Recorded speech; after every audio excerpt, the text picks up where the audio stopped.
Ini sedang viral guys, di mana salah seorang Muslim polemikus beberapa saat yang lalu meminta dengan sangat atau dalam tanda kutip nada memaksa Bang Edis agar sekiranya Bang Edis kembali ke agama yang dianut sebelumnya, yaitu Muslim. Dan jawaban Bang Edis bikin melongo, bikin geleng-geleng kepala, dan bikin saudara-saudara kita di sebelah itu panas, ya. Mau tahu seperti apa jawaban Bang Edis ketika ditanya dan diminta dengan sangat untuk kembali ke agama yang dia sebelumnya, yaitu agama Muslim? Ini videonya. Oh, kenapa nggak masuk Islam aja, Bang? Kenapa saya tidak masuk Islam? Karena saya tahu kalau saya jadi Islam, saya akan menjadi pengikut orang mati di kuburan seperti Anda. Nah, yang mati siapa? Kok di kuburan kok mati menyembah gitu maksudnya?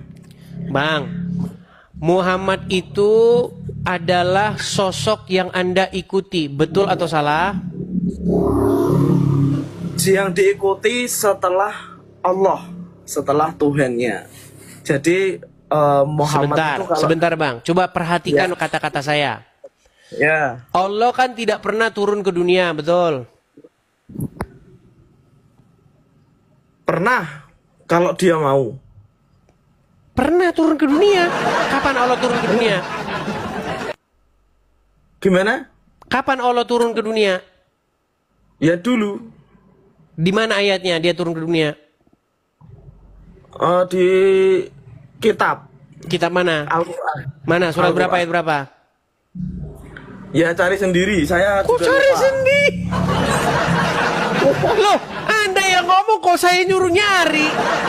Itu sama saja gini. Anda datang ke kantor polisi kan? Anda datang ke kantor polisi nih. Pak, si Anu ini, si ini mencuri. Mana buktinya? Ya cari sendiri. Anda setidaknya punya bukti awal. Bukti awal tuduhan Anda itu gitu loh. Iya, itu urusannya apa? Tadi saya tanya, betulkah Anda ini pengikut Muhammad? Saya pengikut Muhammad. Oke, betulkah Muhammad ada di kuburan?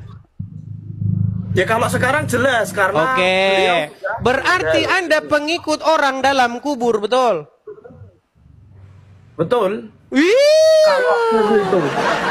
Kenapa saya tidak mau jadi Islam? Karena nanti saya mirip seperti Anda, jadi pengikut orang dalam kubur. Yang harus diikuti itu adalah Yesus.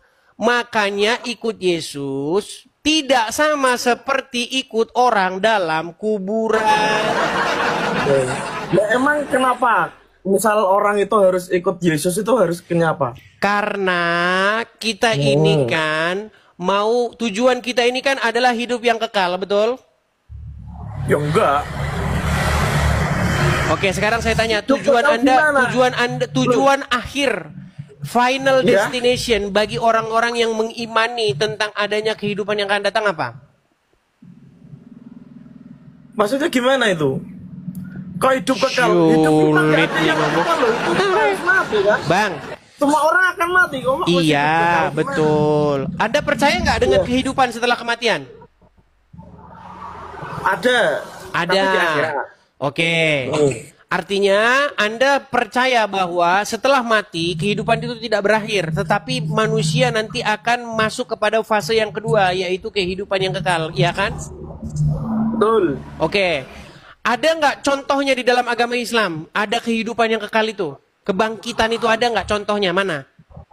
Ya ada, ketika nanti kita di apa namanya, itu hari kan kiamat nanti itu. Contoh yang sudah ada, yang sudah terjadi apa? Di mana?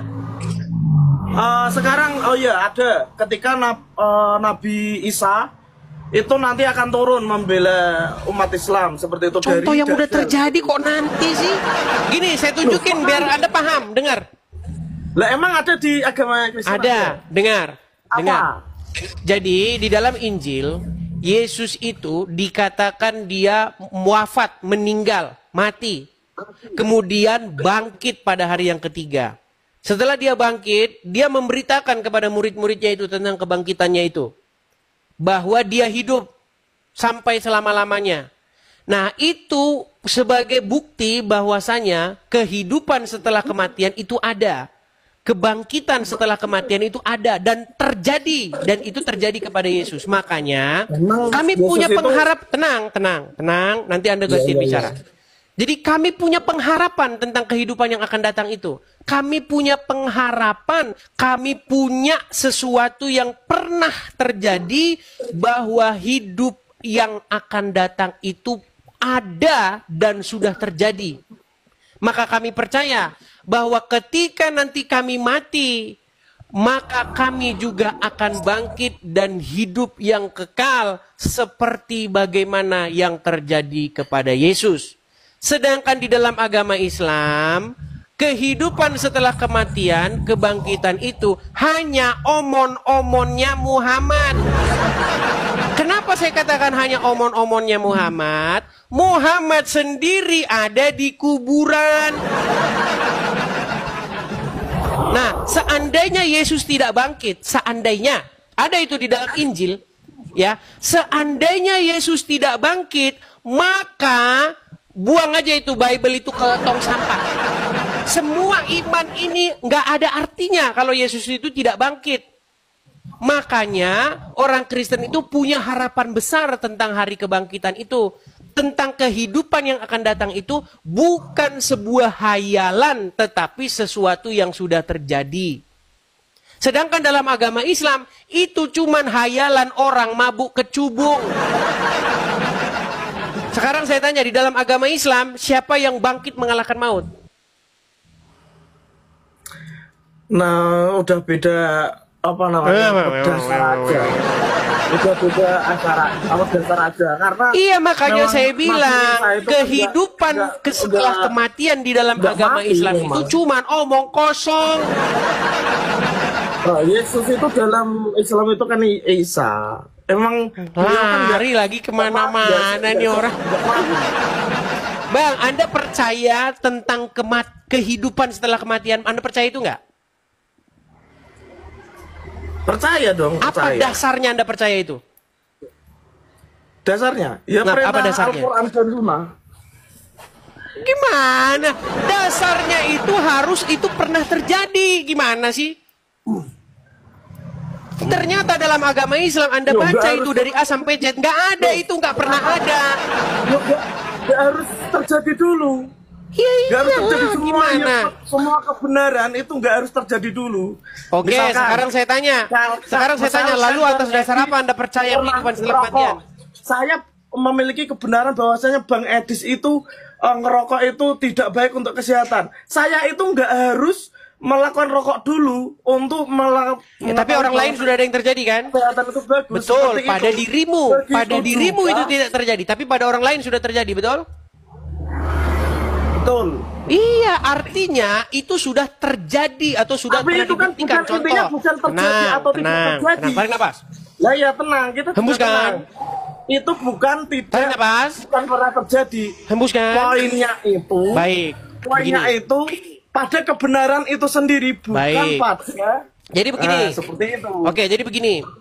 Nah, betul yang Anda katakan bahwa itu tidak terjadi kepada diri Anda, tapi terjadi kepada orang lain. Contoh, di rumah-rumah sakit, hasil survei membuktikan bahwa orang kena kanker paru-paru gara-gara rokok, orang kena penyakit paru-paru gara-gara rokok, sudah banyak contohnya.